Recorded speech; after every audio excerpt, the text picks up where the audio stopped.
안녕하세요. 글로벌 리스크 책의 조이준입니다. 저는 몇 번 말씀드린 적이 있는데 트럼프 일기 4년 동안 미국 워싱턴에서 한국 언론사 특파원을 했습니다. 2017년부터 21년까지를 고스란히 취임부터 퇴임까지를 지켜봤는데요. 취임 한 달 전에 미국에 가서 퇴임 후 한 달 후에 한국에 돌아왔습니다. 그러면서 저는 나름대로 트럼프 대통령을 이해하려고 하고 공부하려고 굉장히 노력했었는데요. 저는 트럼프 대통령 사진을 제 책상에 붙여놓고 내가 트럼프다라고 생각하면서 이미지 트레이닝을 한 적도 있었습니다. 솔직히 말씀드리면 그렇게까지 하고 관련 책도 보고 수많은 기사를 읽고 했는데도 예측하기 어렵더라고요. 그렇지만 제가 그 4년 동안 트럼프 하나만을 바라보고 기사를 쓰고 특파원을 하면서 느낀 점이 있는데요. 그래서 저는 트럼프 2기가 지금부터 열리기 때문에 트럼프 시대의 5가지 행동 전략을 한번 제가 당시에 느꼈던 거, 그리고 제가 인터뷰했던 사람들의 얘기를 토대로 한번 말씀드리려고 합니다. 첫 번째는요, 말이 아니라 행동을 봐야 된다는 겁니다. 트럼프 대통령의 말은 너무나 화려하고 너무나 과격하고 말만 보면 지구의 종말이 내일 바로 올 수 있을 정도로 과격한 말을 합니다. 최근에도 그린란드와 파나마에 무력 사용까지 배제하지 않겠다는 취지의 말을 했잖아요. 이런 걸 보면 어느 날 갑자기 전쟁이 날 것 같습니다. 우리가 돌이켜보면요. 트럼프 대통령 1기 시절에 북한을 향해서는 완전한 파괴, 김정은이 자살 임무를 수행 중이다, 이런 말까지 했거든요. 미국의 대통령, 초강대국 미국의 대통령이 그렇게 말하는 건 전 세계의 충격으로 받아졌습니다. 그렇지만 무슨 일이 있었나요? 트럼프 대통령은 실제로 그렇게 하지 않았거든요. 그래서 트럼프 대통령은 정말 말이 아니라 행동을 봐야 되는 사람입니다. 제가 그 1기 당시에는 너무나 힘들게 정말 밤을 새면서 기사를 쓴 적이 많았는데요. 왜냐하면 일이 너무나 많았기 때문입니다. 하루하루가 마치 롤러코스터를 타는 것처럼 괴롭고 힘들었는데요. 근데 이렇게 돌이켜보면 그 말에 휘둘려서 그렇게 힘들었던 거 아닌가 싶습니다. 물론 제가 기자였으니까 그때그때 발생하는 이슈는 잘 따라갔어야 하겠지만요. 한 발 떨어져서 보니 그 말에 휘둘리지 않고 좀 더 차분하게 봤으면 어땠을까라는 생각이 듭니다. 제가 당시에 존 볼턴 백악관 국가안보보좌관을 인터뷰한 적이 있는데요. 이분은 트럼프 옆에서 미국 정상회담이나 이런 거를 아주 가까이서 지켜보신 분입니다. 사실 그 계획을 짜신 분이죠. 근데 이분도 저랑 인터뷰를 한 30분간 하면서 제가 너무나 많이 들었던 말이 정말 예측 불가능이다, 트럼프를 믿지 마라, 예측 불가능이란 말을 하더라고요. 그때 혼란이 너무 심해지니까요. 지금은 돌아가셨습니다만 존 맥케인 상원 의원을 인터뷰한 적이 있습니다. 그때 존 맥케인 상원 의원이 한국에 하고 싶은 말을 해달라고 했더니 트럼프는 말이 아니라 행동을 보라 라는 말씀을 하시더라고요. 그때는 무슨 말인지 몰랐고 그래서 이 말을 책상에 적어놨거든요. 그러면서도 제가 이 말의 참뜻을 잘 이해를 하지 못했던 것 같습니다. 그러니까 돌이켜보면 트럼프 대통령의 말을 휘둘리면 트럼프 대통령이 원하는 상황으로 빨려 들어가게 됩니다. 그러니까 오히려 한 발 떨어져서 봤을 때, 그리고 한 호흡 길게 내다보고 트럼프 대통령의 말을 해석하고 혹은 그 말에 휘둘리지 않고 그 미국 정부가 움직이는 걸 보고 따라가는 것이 더욱 중요하다고 생각합니다. 두 번째는요, 개인의 투자와도 관련된 건데요. 요즘 흔히 말하는 말이죠. 존버. 그냥 방향이 이 방향이라고 생각하면 버티는 것도 좋은 방법이라고 생각합니다. 트럼프 대통령이 관세 정쟁, 미중 무역 전쟁, 그다음에 중국에 대한 화웨이 제재, 이런 걸 통해서 수출 통제를 아주 본격적으로 시작한 사람이거든요. 중국의 목줄을 죄는 걸 본격적으로 시작한 건 트럼프 대통령입니다. 물론 오바마 행정부 당시도 아시아로 피봇한다고 해서 중국에 상당히 견제를 했지만 정말 미국의 속내를 그대로 드러내 보이면서 어떻게 생각하면 과격하다고 할 정도의 제재를 가하기 시작하는 건 트럼프 대통령이거든요. 오바마 때 약 2,300건의 제재를 했는데요. 트럼프 대통령 시대에 들어오면 약 3,900건의 제재를 합니다. 연평균으로 따지면 한 3배 정도의 제재를 했거든요. 트럼프 대통령이 그때 제재를 한다고 말을 했느냐? 제재를 한다고 말을 안 했습니다. 트럼프 대통령이 그때도 겉으로는 계속 관세만 말했지만 결국 그 수많은 제재를 한 겁니다. 그렇기 때문에 아까 1번과도 연결되는 건데요. 트럼프 대통령의 말만 믿으면 안 되는 거고요. 정부의 행동을 봐야 합니다. 그랬을 때 그 서학 개미의 눈으로 보면 이 주가 지수는 어마어마하게 출렁거릴 겁니다. 예를 들자면요. 제가 이 그래프를 가져왔는데 이게 미래에셋 증권에서 만든 그래프라고 합니다. 2018년에 미중 무역 분쟁을 처음 시작했을 때요. 이때 보면 주가가 갑자기 뚝 떨어집니다. 그리고 이걸 회복하는데 약 1년 이상의 시간이 걸립니다. 그렇지만요, 이걸 회복할 때쯤 다시 미중 간 관세 전쟁이 시작됩니다. 처음에는 무역 분쟁이었지만 이게 이제 관세 부과로 옮겨오는 거거든요. 그럼에도 불구하고 미국 시장은 내성이 생겨서 좀 더 올라요. 결국 금리가 오르고 그다음에 미국 셧다운 우려가 생기면서 2018년에 다시 주가가 크게 곤두박질 칩니다. 그러다가 또 다시 오르기 시작합니다. 점점 이렇게 오르는 게요. 이렇게 가면서 그 사이에도 수많은 셧다운 가능성이 제기되고 고용 부진이고 무역 분쟁 또 협상에 들어가고 있었는데 그렇지만 결국은 주가는 오르는 방향으로 갔거든요. 그럼 우리가 여기서 배워야 될 점이 뭐냐? 트럼프 대통령은 주가를 자기 업적 중에 하나라고 생각합니다.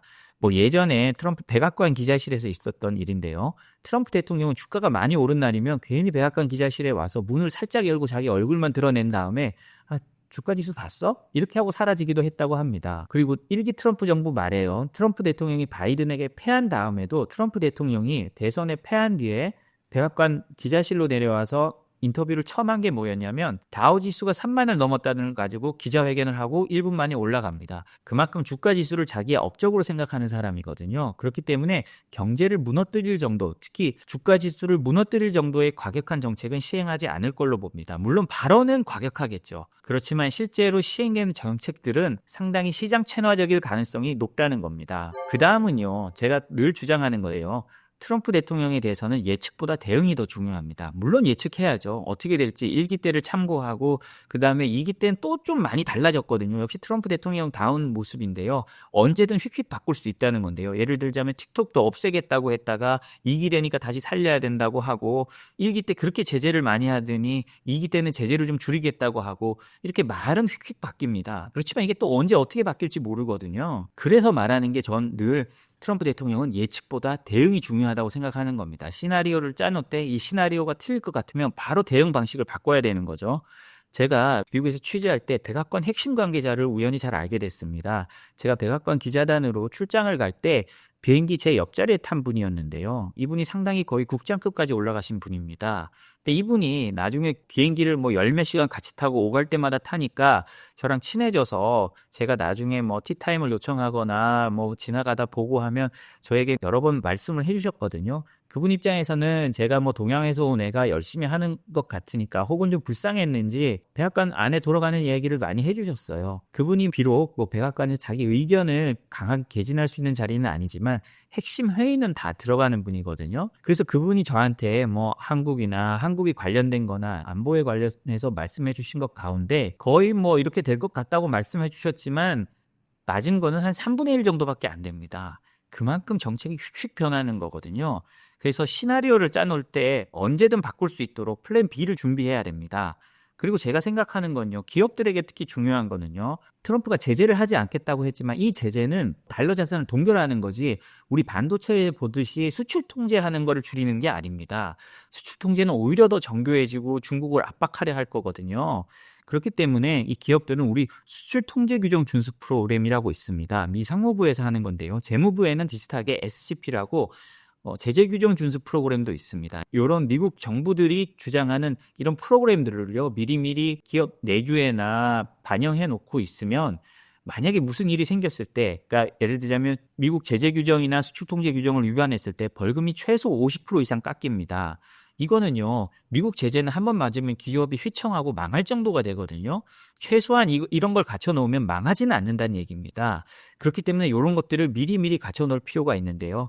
저희 생크션랩 홈페이지 www.sanctionlab.com 홈페이지에 오셔서 한번 보셔도 되고요.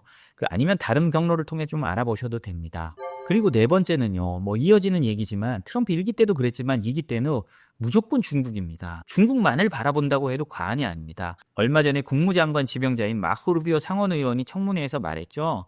21세기는 미국과 중국과의 관계에 대한 해로 기록될 것이다. 정말 미국은 이제 중국을 이겨야 되는 상대로 보고 있습니다. 루비오 국무장관 지명자는요, 중국을 소련보다도 더 미국에 가까운 역사상 가장 미국의 위협적인 적이라고 언급했거든요. 그러니까요, 중국에 대한 압박은 더 강하게 나올 가능성이 높습니다. 그리고 미 국무장관 지명자나 국방장관 지명자나 다 한 말이요. 시진핑이 2027년까지 대만 침공 준비를 마치라고 지시했다는 내용을 공통적으로 했습니다. 특히 루비오 국무장관 지명자는 상원의원이기 때문에 수많은 기밀 브리핑을 들을 수 있는 자리에 있습니다. 이분도 2020년에 대만에 유사시가 있다고 해도 우리가 놀라지 않고 대비해야 된다, 이런 취지로 말씀하셨거든요. 그만큼 대만에 대한 침공 가능성은 높다는 겁니다. 뭐 일각에서는 TSMC나 이런 것 때문에 미국이 대만을 꼭 지킬 거고 그래서 중국이 대만을 침공하지 못할 거다 이런 말씀을 하시는데요. 이건 안보와 경제를 좀 헷갈리는 분들의 말씀이라고 생각합니다. 물론 그럴 수도 있지만 안보가 중국 입장에서는 우선이고요. 공산당의 정통성이 TSMC보다는 100배, 1000배 중요합니다. 그렇기 때문에 미국에서는요, 예전에 깨진 둥지 전략이라는 전략까지 나왔습니다. 미 육군대학에서 만드는 잡지에 보고된 보고서인데요. 그 내용은 일종의 시나리오일 뿐이지만 중국이 대만을 침공하면 미국이 우선적으로 TSMC를 초토화해야 된다는 말입니다. 중국이 하나도 가져가지 못하게 만들어야 한다는 말인데요. 그런 것처럼 정말 트럼프의 다음 4년에는 중국이 가장 중요하고요. 만약에 대만에 대한 어떤 일이 일어난다면 그것이 우리의 공급망이나 전 세계 경제를 뒤흔드는 중요한 일이 될 수 있습니다. 그래서 이 중국에 대한 문제는요, 우리가 뭐 꼭 트럼프 행정부에 한정되는 건 아니지만요, 더더욱 현미경처럼 바라봐야 될 문제라고 생각합니다. 그리고 마지막으로요, 아까 말한 것과 또 연결되는 건데요, 트럼프 대통령의 한계를 인식해야 됩니다. 우리가 트럼프 대통령의 말에 휘둘리지 않아야 된다고 하고 행동을 보라는 것과 연결되는데요. 트럼프 대통령이 한다고 다 되는 게 아닙니다. 일기 시절에도요, 트럼프 대통령은 오바마 케어를 없애겠다, 뭘 없애겠다라고 말은 많이 했는데요. 실제로 제대로 하질 못했습니다. 국경 장벽도 멕시코 돈으로 세우겠다고 했지만 자기들 돈으로 세우다가 제대로 다 못했거든요. 그래서 트럼프 대통령이 한다고 무조건 되는 게 아닙니다. 예를 들자면 뭐 트럼프 대통령 쪽에서 늘 하는 말이지만 석유 시추와 관련해서 드릴 베이비 드릴 이런 말을 씁니다. 뚫어 뭐 이런 뜻이죠. 그래서 뚫을 수 있는 만큼 다 뚫고 그래서 석유를 생산하자는 얘기인데요. 물론 이렇게 해서 유가가 안정됐습니다. 1기 때도 유가가 안정됐고요. 그렇긴 하지만 예를 들자면 우리 유가가 안정된 건 좋지만 투자자의 입장에서 보면 당시에 유가가 안정되면서 석유 기업들은 많이 힘들었거든요. 서학개미 입장에서 보면 이것이 과연 정유사 투자에 좋은 것일 수 있느냐?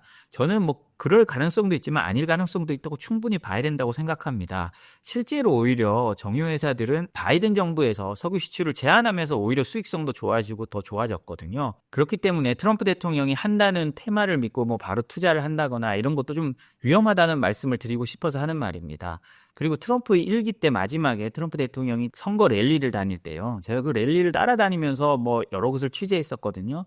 그때 펜실베니아의 그 한 산골에 갔을 때인데요. 한 산골에 유니폼을 입은 노동자들이 어마어마하게 가족들하고 마치 야유회처럼 와 있었습니다.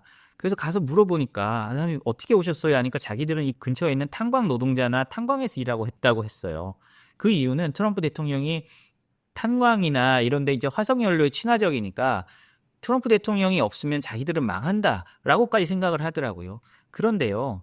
돌이켜보면 그 트럼프 대통령 이후에 바이든 정부 들어서 화석연료에 대한 제한을 가하고 그러면서도 그 광산들을 폐쇄하지는 않았거든요. 그러다 보니 오히려 석탄 가격은 올라가고 광산주들은 주가가 오히려 올랐던 기억도 있습니다. 그래서 우리가 뭘 할 때든 트럼프 대통령의 한계도 무조건 인식하고 있어야 합니다. 트럼프 대통령은 과격한 말을 하지만 실제로는 과격한 행동을 할 가능성은 낮습니다. 일기 시절에도 보면요. 이란이 미국의 드론을 격추한 적이 있습니다. 이때 미국이 보복 공격을 결의했거든요. 미사일 공격 준비까지 다 맞춰 놓았고요. 그때 뭐 미국 국무부나 국방부까지 다 동의를 해서 공격을 하기로 한 겁니다. 그런데요. 트럼프 대통령이 마지막 10분 전, 1시간 전인가 트위터로 막아 세웁니다. 드론 하나 떨어뜨렸다고 이란 사람 150명을 죽이는 거는 비례에 맞지 않는다는 거였거든요. 만약 바이든 정부였으면 어땠을까? 저는 공격했을 수 있다고도 생각합니다. 그렇지만 트럼프는 그렇게 하지 않았거든요. 트럼프 대통령은요. 우리가 미국 협상에서도 봤듯이 말은 거칠지만 또 뒤로 협상을 하려는 그런 모습을 보여줍니다. 그러다 김정은과는 마지막에 결국 뭐 러브레터라고 하죠. 서로 존경한다, 뭐 다시 보고 싶다 이런 편지까지 교환할 정도가 됐거든요. 그렇기 때문에요. 트럼프 대통령은 또 끝까지 봐야 됩니다. 트럼프 대통령이 꼭 마음먹은 대로 되는 것도 아니고요. 관세나 뭐나 한다고 하지만 그런 관세들은 또 수많은 소송에 얽매일 겁니다. 그 소송에서 또 이길지도 지켜봐야 됩니다. 그리고 공화당 내에서도 거기에 반대하는 사람들도 꽤 있거든요. 그렇기 때문에 통과될지도 지켜봐야 되고요. 트럼프 대통령이 만능이 아니라는 점을 꼭 생각하고 트럼프 시대를 맞이해야 될 것 같습니다. 오늘 저희가 준비한 소식은 여기까지입니다. 저희 소식이 도움이 됐다면 구독과 좋아요, 알림 설정 부탁드립니다. 감사합니다.